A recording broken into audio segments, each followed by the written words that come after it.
New TV Telugu. ఇప్పుడు AP top 10 చూద్దాం. శ్రీశైల దేవస్థానం చెంచు గిరిజనుల కోసం నెలకు ఒకరోజు ప్రత్యేక ఉచిత స్పర్శ దర్శనం కల్పించాలని నిర్ణయించింది. ఈ నేపథ్యంలో చెంచు భక్తులకు స్వామివారి స్పర్శ దర్శనం కల్పించారు. గిరిజనులు మల్లన్నను స్పర్శించి అమ్మవారిని దర్శించుకుని మొక్కులు తీర్చుకున్నారు. అనంతరం దేవస్థానం తరపున అన్నపూర్ణ భవనంలో అన్నప్రసాదం వితరణ చేశారు. ఈ నిర్ణయంపై చెంచు భక్తులు తమ సంతోషాన్ని వ్యక్తం చేశారు. అమలాపురం పట్టణంలోని కామనగరువు మేజర్ పంచాయతీలో డంపింగ్ యార్డ్ లేకపోవడంతో స్థానికులు తీవ్ర ఇబ్బందులు పడుతున్నారు.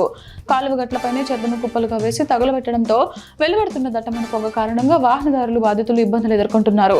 కాలువ చెంతన నిత్యం మంటలు చెలరేగుతుండటంతో అటుగా వెళ్లేందుకు జనం భయాందోళన చెందుతున్నారు. కాలుష్యం పెరిగి అనారోగ్యాలు ప్రబలుతున్నాయని అధికారులు తక్షణమే స్పందించి శాశ్వత పరిష్కారం చూపాలని గ్రామస్తులు కోరారు. నర్సన్నపేట మండలం కరగం పంచాయతీ చిన్న కరగం గ్రామంలో వేల రూపాయల ఖర్చుతో నిర్మించిన చెత్త నుండి సంపద కేంద్రం నిరుపయోగంగా మారింది. తడి పొడి చెత్తను వేరు చేయాల్సిన అధికారులు కనీసం పట్టించుకోకపోవడంతో స్వచ్ఛాంధ్ర స్వర్ణాంధ్ర కార్యక్రమం నీరుగారిపోతోంది. గత కొన్ని సంవత్సరాలుగా ఇదే దుస్థితి నెలకొందని స్థానికులు ఆవేదన వ్యక్తం చేస్తున్నారు. ఈ కేంద్రం నిర్వహణపై అధికారులు దృష్టి సారించాల్సిన అవసరం ఎంతైనా ఉంది.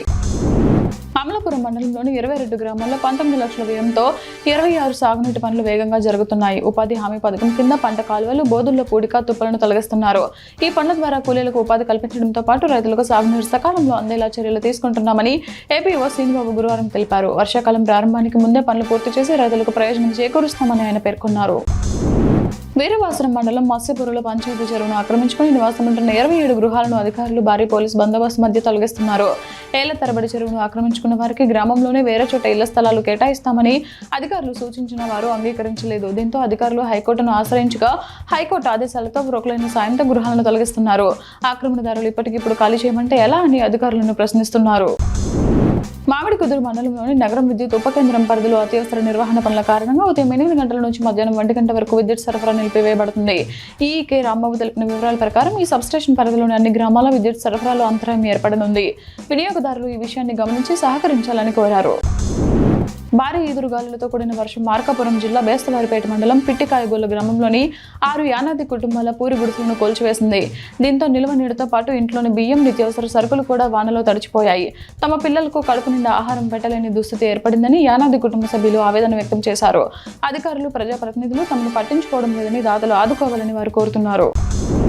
నర్సన్నపేటలో పంటలు పడిన తర్వాత పొలాలు నిప్పు పెట్టడం వల్ల భూసారానికి తీవ్ర నష్టం వాటిల్లుతుందని వ్యవసాయ శాఖ అధికారిని వై సూర్యకుమార్ తెలిపారు.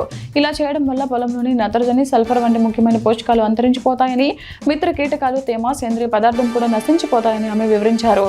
ఇది భూసారానికి ఎంత ముప్పు అని హెచ్చరించారు. గత 4 సంవత్సరాలుగా ప్రభుత్వాలు అరటి రైతును ఆదుకోలేదని రైతులు వాపోతున్నారు. మంగళవారం కురిసిన భారీ వర్షంతో గిద్దలూరు నియోజకవర్గంలో దాదాపు 500 ఎకరాలలో అరటి పంట ధ్వంసమైంది. పంట చేతికి వచ్చే సమయంలో నష్టపోవడంపై రైతులు తీవ్ర ఆవేదన వ్యక్తం చేస్తున్నారు. గత సంవత్సరం కూడా ఇదే పరిస్థితి ఎదురైందని ఈసారైన ప్రభుత్వం ఆదుకోవాలని అరటి రైతులు కోరుతున్నారు. ఎకరాకు 1,00,000 వరకు పెట్టుబడి పెట్టినట్లు రైతులు తెలిపారు. ప్రకాశం జిల్లా చీమకుర్తిలోని ఇంధన బంకుల్లో పెట్రోల్, డీజిల్ సరఫరా సాధారణ స్థితికి చేరుకుంది. ఇంధన నిల్వలు తగినంతగా ఉండడంతో రద్దీ తగ్గినట్లు పెట్రోల్ బంకు సిబ్బంది తెలిపారు. నేటి నుంచి 100% బంకుల్లో పెట్రోల్, డీజిల్ అందుబాటులో ఉంటుందని పేర్కొన్నారు. ఎక్కడ నో స్టాక్ బోర్డులు కనిపించకూడదని సీఎం చంద్రబాబు ఆదేశించిన విషయం తెలిసిందే.